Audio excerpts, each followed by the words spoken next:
I'm standing in front of the statue of probably what is the most famous man and a donkey in the whole planet.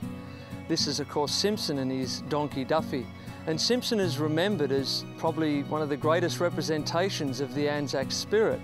I can even remember in primary school hearing the story about the man and his donkey. And it was funny in the early days of my research to come across the fact that Simpson wasn't born in Australia. Just like 1/3 of most of the men who fought under our uniform as Australians actually came from the UK. I wonder if this represents something for us to look seriously at today. The man that we celebrate as the great Australian actually wasn't born in Australia.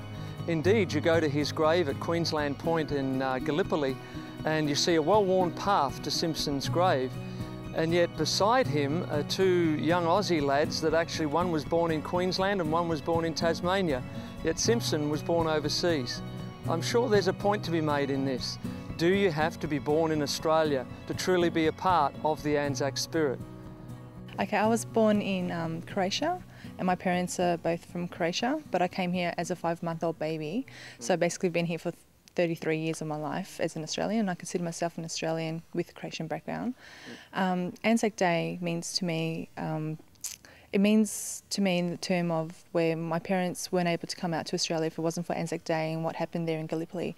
Because if my parents didn't have that freedom and to come and migrate here and back in '69, I wouldn't be here today, and all the opportunities and the education that I received. And when my parents came, they just had a suitcase between the both of them, and they left countries and families and war-torn countries, and Australia just provided such a huge opportunity for them. And Dad was only 16 by the end of it. Mum was a lot younger. She was about probably 5 or 6.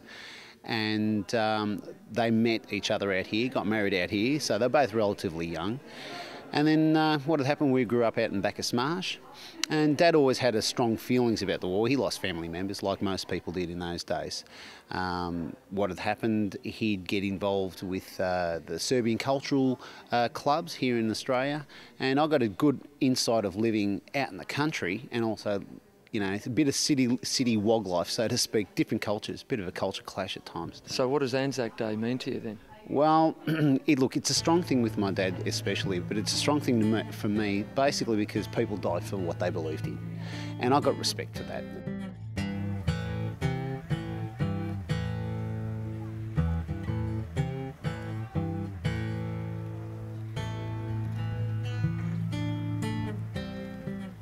And walking around, it was, I saw, there wasn't a large majority of them, but there were, you know, different, you know, there were Asian Australians there as well that were celebrating Anzac Day. So it's not just the Corsicans.